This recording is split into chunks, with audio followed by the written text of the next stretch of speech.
திரளான கூட்டத்தார் ஒரே இதயமும் ஒரே மனமுள்ளவர்களாய் இருந்தார்கள். ஒருவனாகிலும் தனித்தவர்களை ஒன்றும் தனது என்று சொல்லவில்லை. சகலமும் அவர்களுக்கு பொதுவாக இருந்தது.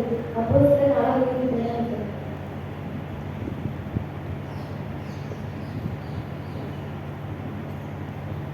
விசுவாசத்தையும் செயலில் ஒற்றுமை. விசுவாசிகளாய திரளான கூட்டத்தார் ஒரே இதயமும் ஒரே மனமும் உள்ளவர்களாய் இருந்தார்கள். ஒருவனாயினும் தனக்குள்ளேயும் ஒன்றையும் தன்னுடையது என்று சொல்லவில்லை. சகலமும் அவருக்கு பொதுவாக இருந்தது. அப்போஸ்தலர் 4:32.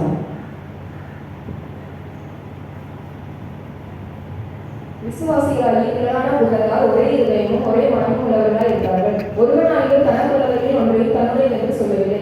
சகலமும் அவர்களுக்கு பொதுவாக இருந்தது. அப்போஸ்தலர் 4:32.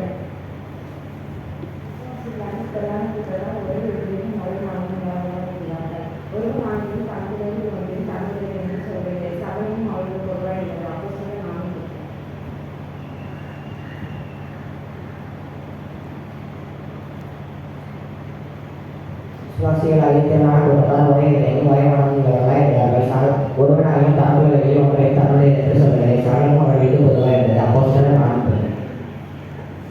நாம் ஞாபகம் திருப்பிக் கொள்வோம். அப்போஸ்தலர் 4:32 சேர்த்து வாசிப்போம். விசுவாசத்தினாலே செயலில் ஒற்றுமை. விசுவாசிகளாகிய திரளான கூட்டத்தார் ஒரே இருதயமும் ஒரே மனமுள்ளவர்களாய் இருந்தார்கள். ஒருவனாயினும் தனக்குள்ளவர்களில் ஒன்றையும் தன்னுடையது என்று சொல்லவில்லை. சகலமும் அவர்களுக்கு பொதுவாக இருந்தது.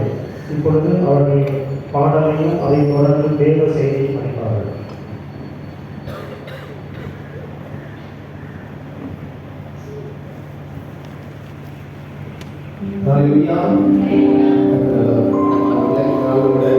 உங்களோடு சேர்ந்து கத்திர ஆராதிக்கும்படியாக நாமத்தை மேம்படுத்தும்படியாக நாங்கள் அழைத்துள்ளார்.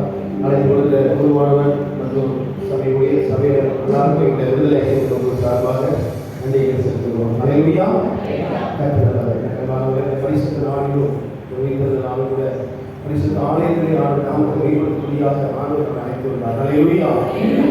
எல்லாரும் கிடைக்காத சாயத்தை ஆண்டு கொடுத்திருக்கிறார்கள். கடைசி காலத்தில் நாம் வாழ்ந்து கொண்டிருக்கிறோம். இன்னைக்கு காலங்களை பார்க்கும்போது மகா கொடிய காலத்திலே நாம் வாழ்ந்து கொண்டிருக்கிறோம். எங்கு சென்றாலும் விபத்துக்கள், கொலைகள், ஒவ்வொரு இமைப்போடும் தேவன் நம்மை பாதுகாக்கிறார். அல்லேலூயா. ஆமென். நம்முடைய எல்லா ஜெபத்துக்கும் இயேசுப்பா பதில் கொடுக்கிறார். அல்லேலூயா. அது மாத்திரமல்ல, இந்த மரமான உலகத்தில் பரிசுத்த பாதையிலே கர்த்தர் நம்மை வழிநடத்துகிறார்.